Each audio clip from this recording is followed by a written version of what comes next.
The movie opens with friends discussing the importance of comedy or tragedy in their works. They are all writers. Their names are C, Louise, Max, and Al. C writes comedy, and he makes a lot of money from his plays. He believes good stories are humorous ones. Laughter is a universal language, and it has a positive effect on human beings. The body releases endorphins through laughing, which naturally lift a person's spirit, making the mood lighter and funnier. In C's opinion, his comedies are essential to take the mind off the daily tribulations of life. Max disagrees. He writes dramas and tragedies. For him, tragic stories often evoke intense emotions such as sadness, empathy, and sorrow. This emotional release can be therapeutic and moving for the spectator. The friends go back and forth in their arguments, without a winner. Al starts telling a story he knows, and at the end, they have to decide whether it's a comedy or a tragedy. C laughs and finds the story very funny. Max believes it's an apparent tragedy. Together, the comedy and the tragedy writer start weaving a tale, adding their own ideas to the plot. The scene shifts to a lone woman walking on a dark street with a suitcase. She looks lost, nervously searching for an address. She looks distraught, with her face blotchy after crying. At last, she finds a brick building and presses the bell for one of the apartments. She's looking for the Springers. A woman answers it. The lost woman doesn't say anything, and leaves after a while. In the apartment, the Springers are having dinner with some friends. The husband's name is Lee, and the wife's name is Laurel. Lee is a wannabe actor trying to make a living in the big city, but it's hard. His last audition didn't go too well, because he's not famous. They've recently bought the apartment, but Lee is worried they won't have the money to pay for it. Laurel, on the other hand, is optimistic. Their guests are Laurel's longtime friend Cassie, her husband, a producer Lee met, Jack, and his wife Sally. Laurel and Cassie have been friends since school, but one friend is missing from the group, Melinda. Not for long, though. Melinda is the woman who looked lost, and she comes back. This time, she enters the apartment. Melinda is a pretty woman, though she looks a bit of a mess. Laurel and Cassie are very surprised to see her again, after so long without any news. Melinda goes on a tangent about how she took a bus and that she needs to freshen up. She's shaken and nervous. Laurel quickly takes her to the bathroom to take a shower and maybe tell her what happened. In the meantime, Cassie and Lee explain to the other guests who Melinda is. She's the third part of Laurel and Cassie's group. A few months back, she called Laurel to ask for her help getting settled in New York, but then she never showed up. She didn't even call to warn them she wouldn't be coming. Lee is annoyed at Melinda and her lack of manners. The only reason he even accepts helping her is because of her friendship with Laurel, though he doesn't believe she deserves it. Melinda is self-centered and aloof. This is the tragedy. C interrupts Max to tell his side of the story, one that is funnier and lighter. In his version, Lee is an unemployed actor, and Laurel is a director trying to get funding for a new movie. The actors for the comedy story are also different. Lauren turns into Susan, and Lee is Hobie. Susan is a brunette instead of a blonde, and Hobie is not as handsome as Lee. Susan is trying to impress a producer, but it's not working well because her movie is not appealing enough for him. She finds out they ran out of scotch, and quickly runs to the store to buy it. On her way back, she meets Melinda. She also looks different, with straight hair instead of curly. In this story, Melinda isn't Susan's childhood friend, but a neighbor going through some issues. She looks sad when Susan asks if she's alright. Dinner starts. Hobie has prepared many fancy dishes to impress the producer, but before they can start eating, someone knocks on the door. It's Melinda. She looks dizzy and not in the right frame of mind. She apologizes for intruding, and mentions that she took 28 sleeping pills. Everyone gets worried about her. Susan offers some coffee, but Melinda replies that she's allergic and prefers vodka. Her choice only portrays how unwell she is at the moment. When she threatens to throw up, though, Hobie hastily pushes her to the bathroom, because their carpet is brand new. The scene goes back to Max's scene. Laurel is worried about Melinda, because she's taking pills on an empty stomach.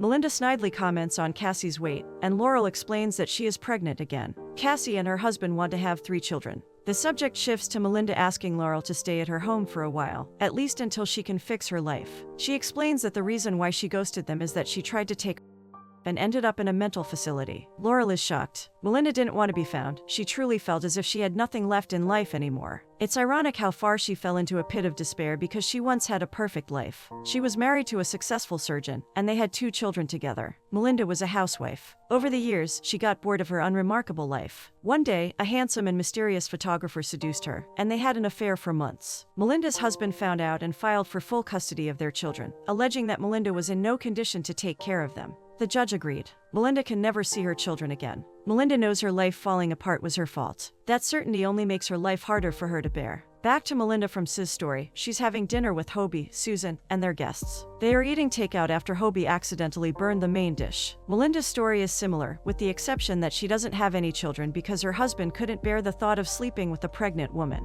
She also graduated in arts and hopes to work at a gallery in New York. Her life is much less dramatic than Melinda's from Max's story. After dinner, Hobie and Susan are left alone. Susan is worried about the funding and whether the producer will invest in her or not. Hobie assures her that he will. He tries kissing her, but she averts her face. Hobie complains about her recent lack of interest in intimacy, and she explains that she's going through a phase. Their marriage doesn't seem to be going well. Susan is tired of Hobie's failed career as an actor and frustrated with her own career. Laurel and Cassie go out to shop and have lunch. Melinda is at a job interview and will meet them after. Her two friends talk about her and the possibility of finding a good match for her. Cassie knows a man that could be perfect for Melinda. There's nothing special about him, but he's nice and loyal. He also has a daughter. Laurel doesn't believe Melinda will go for him because he's too vanilla. Melinda likes handsome men that can offer her something more than just niceties. Unbeknownst to Laurel, while she worries about Melinda's romantic life, Lee is at home with his mistress. She's a pretty young girl from his acting class. They have been in a relationship for a while, and she knows he's married. He even complains about Laurel's annoying habit of shopping all the time to her. When they are kissing, Melinda arrives, much to Lee's surprise. He quickly pushes his mistress to hide so that when Melinda sees him, he's alone. Melinda looks disappointed and explains that her job interview didn't go well. Lee only listens to her without saying a thing. His heart is beating loud in his chest at the fear of Melinda finding out about his mistress. Unfortunately for him, Melinda sees the girl's reflection in a mirror, and she's shocked. She doesn't know what to say to Lee, or even to Laurel. She's in no position to judge him, not when she was in an affair too. At the same time, Laurel is her friend, and she's helping put her life back together again. In the end, she doesn't say anything and leaves. She meets with her friends, and they talk about how good it would be to get a second chance in life, to start over again. Melinda subtly wonders if Laurel would take it, since she seems to have her life put together, and the blonde replies she would. She never told her friends, but her relationship with Lee isn't doing too great. He's always frustrated that he can't find a good job, and Laurel spends money they don't have. Cassie mentions the man she wants to introduce to Melinda, and she gets nervous. It's been a while since she was in her last relationship, and she has a bad reputation with men. The man in question is a dentist, an occupation that is too similar to Melinda's ex-husband's. She doesn't know if it's a good idea to start dating again. She doesn't even know how to act anymore. Cassie and Laurel only quietly listen to her rants, knowing that Melinda is a confusing person. She wants to have company, but she gets tired of people easily. Moving on to Susan, she has some great news regarding her movie. The producer believes the movie could be a hit, and he wants to have lunch with Susan to discuss the details. His only reservation is that Susan casts Hobie as one of the main characters. He might be a good actor, but he isn't famous, and they need someone famous. Susan readily agrees, even though she knows her decision will hurt Hobie. She doesn't care as long as her dream is fulfilled. Her friend also tells her that she has the perfect man for Melinda. He's a dentist named Greg Erlinger. He's intriguing and handsome, exactly the kind of person Melinda would go for. Susan agrees to talk to Melinda about him when she arrives home. In the meantime, Melinda arrives in her building and meets Hobie with his friend, Walt. They are going out to the jockey. Melinda explains that she had a job interview, but it didn't go so well. Hobie comforts her, mentioning that he also had an audition that he thought he had failed, but he got the job. He'll be the narrator for a toothpaste commercial. Before Melinda can leave, Hobie invites her to come with them to the jockey and have some fun. Melinda agrees. They have a lot of fun together, even though they lose money for betting on the wrong horse. During the break, Melinda and Hobie go out to bet on another horse and get to talk. She explains that she had an amazing husband, and they had great chemistry. They were very passionate and couldn't keep their hands away from each other. For Hobie, it seemed as if she had the best relationship. The issue is that her husband was cheating on her, so she did the same. Melinda confesses that she wants someone to love and be passionate with. The way she describes her passion for intimacy makes Hobie flustered. Without his consent, his heart beats faster, and he gets heated. For a brief moment, he imagines what it would be like to be in a relationship with Melinda. When he gets home, Hobie's mind is confused about his sudden attraction to a woman that isn't his wife. Susan is at home, and she informs him that she got the funding for her movie. When she asks about his day, he lies and says he went out with Walt. He doesn't mention Melinda for some reason.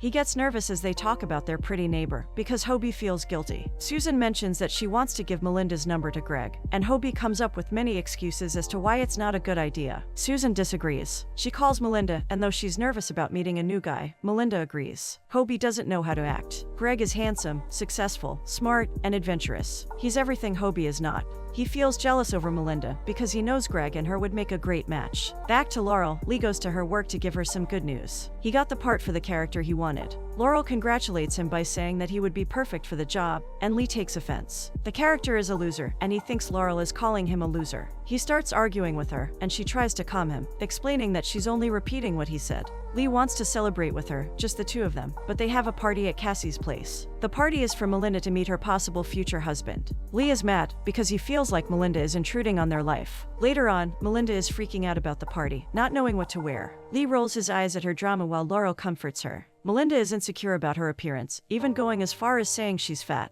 They all go to the party. Melinda meets the dentist that is supposed to sweep her off her feet, but she ends up falling flat on her face. The man is plain looking, with nothing remarkable about him. Not at all Melinda's type. He's a loving and worried father, and it's obvious he still has feelings for his late wife. Melinda knows right away that they will never work. He asks her out on a date, and she comes up with an excuse. Feeling disappointed and depressed, she drinks more. A handsome man, a piano player, approaches her to grab some drinks, and they talk. This man is much more Melinda's type. He's handsome, charming, and a musician. His name's Ellis Moonsong. Ellis notices that Melinda's eyes are misty, and she explains that the song playing reminds her of someone. They introduce themselves and get more comfortable chatting. Ellis is a composer and knows how to play many instruments. He has already composed 2 operas, and he's very proud of his work. At the same time, he explains to Melinda that he's not bragging, because he's insecure about his work. He gives Melinda the chance to talk about herself, and she mentions that her life is an opera. It's not surprising to Ellis, because as soon as he saw her, he could tell she has a passionate soul. Ellis asks her out, and Melinda readily agrees to give him her number. Laurel shows up and strikes up a conversation with them. She and Ellis have a lot in common. Laurel was once a concert performer. Melinda introduces the two of them, and right away Laurel understands what her friend sees in Ellis. The man in question leaves them, after informing Melinda he will call her. Laurel is a bit disappointed that Melinda didn't go with the dentist. He would have been the safe bet for her. Ellis is handsome and charming, but he could break Melinda's heart again. Artists are amazing lovers, but they stray, just like Lee does. Hobie, Susan, and Melinda meet Greg for their double date. On their way to Greg's fancy beach house, Hobie and Susan comment about the new couple. Susan believes they are a great match, but Hobie disagrees. He looks a little green as he watches Melinda and Greg interact. They make an attractive couple. His house is huge and filled with stuffed animals from his hunts in Africa. Greg also loves trampolines. Hobie tries his best to discredit Greg by making sarcastic comments about his place and his passion for hunting. Melinda doesn't seem to mind Greg's hobby. When Greg takes them back to the building, Melinda invites him up for drinks. Hobie tries to get in the middle of their plans, but Susan comes up with an excuse to leave them alone. Hobie is very jealous of Greg. He's handsome and successful, and even Susan seems to like him more than is polite. Hobie can't stop wondering what Melinda and Greg are doing. It's surprisingly hurtful to imagine the two of them being intimate. To make things worse, Susan informs him that he won't get the role he wanted in her new movie. She offers a smaller role for him, with a character that isn't as great as the other. As Hobie complains, they hear Melinda screaming for help. The couple quickly goes after her, thinking Greg did something to her, but she's alone. Melinda is screaming because she has a tick on her leg. She explains that Greg left because of an emergency. Hobie is relieved. He takes her to the hospital, while Susan stays home. As the tick is removed, Hobie holds Melinda's hand the whole time. She thanks him when they come back, and they joke around about the situation. Max as Melinda goes on some dates with Ellis. According to Max, Melinda is head over heels for Ellis. He's caring, fun, and he doesn't care about her past relationships. He doesn't judge her. Ellis makes her so comfortable that Melinda tells him her most sordid story. After her lover cheated on her and left her for another woman, Melinda's mental condition deteriorated. She lost everything because of him. He seduced her, and then when she had nothing else of herself to give, he tossed her away. It was too hard for her to cope, so she did something drastic. She bought a gun in another state and drove up to his studio. She waited for him to leave to confront him. He hurt her with his words, and she shot him. Melinda was taken into custody, but her story was a very different one. She lied that she was a victim. He tried to be violent with her and she defended herself. She was sentenced to a lighter sentence and spent some time in jail. In jail, she recalls feeling ridiculous for ending up in that situation. It was then that she decided to end it all. After her story, Ellis wonders what she wants from life. She replies that she wants to live. Lee is fired from his job for drinking too much. Laurel is distraught that he lost another job, and they argue. She goes home feeling sad and desperate. She's tired of her husband being a loser and cheating on her all the time. She wants more in life. When she goes back home, she meets Melinda and Ellis. They are on their way to Ellis's recording, and he invites Laurel to come with them. Laurel is surprised, but she agrees. During the recording, Melinda finds the songs appalling, while Laurel is emotional about them.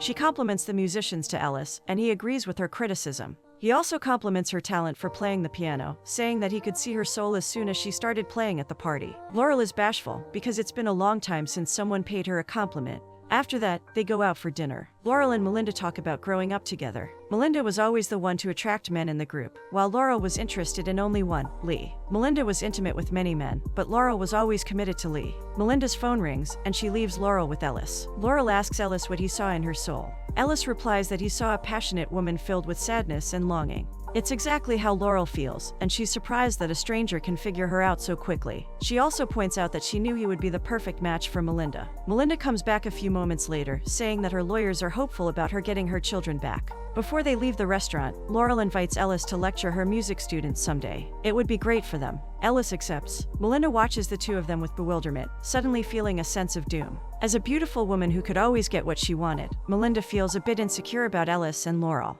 When Laurel comes home, Lee is there, drinking his sorrows away. She doesn't want to talk to him. She's tired of his drama. Not for the first time, she desires to have something for herself without Lee being involved. As she stares at herself in the mirror, she wonders what it would be like to have a lover like Ellis, someone so sensitive and open. The next day, she goes out with Cassie to confess to her she has feelings for Ellis. She also believes Ellis shares her passion. Cassie warns her not to go over Melinda like that, but Laurel is tired of putting other people's needs above her own. Melinda is a grown woman, and she can have whoever she wants. Losing Ellis wouldn't be such a hard blow for her. Back to Siz's story, Hobie confesses to Walt that he has feelings for Melinda. He believes she has feelings for him too. He's afraid of hurting Susan if he admits to being in love with someone else. Walt thinks he's being too eager and that he should be more cautious around a woman like Melinda. Hobie is determined to be with her, though, and he truly believes they could be together. Walt suggests that he breaks things up with Susan and then confesses his love for Melinda. Hobie agrees. He goes to a store and buys Melinda a gift. While he waits for the salesman to gift wrap it, he rubs a magical lamp and makes a wish. He wants to be with Melinda without hurting Susan. When he goes back home, ready to tell Susan about his feelings, he finds her in bed with the producer. Susan screams when she sees Hobie and hastily explains that she has feelings for the producer. They want to be together. Hobie sees it as a sign that his wish come true. He smiles as if it's the best day of his life, much to Susan's surprise. He goes after Melinda, inviting her for dinner at a French restaurant. Hobie is very nervous and rambles about life's unpredictability with Melinda. It's astounding how things can change so fast, like a water bubble popping. Melinda agrees with him and tells him a funny story that happened to her the day before. She was walking home when she saw a piano on the sidewalk. She stopped to play it, since she was a player back in school. As she's playing the piano, lost in the pretty melody, a man shows up. He's tall, handsome, and very charming. He starts playing with her. His name's Billy. After they played, Billy walked her home and asked her out. Melinda agreed. She confesses to Hobie that she might be in love with him. Hobie is speechless. He can hear his heart breaking in the background of his mind. He doesn't know what to say to her anymore. He obviously can't confess his feelings to her. Sid believes that the situation is perfect for comedic relief. Hobie is desperate and sad.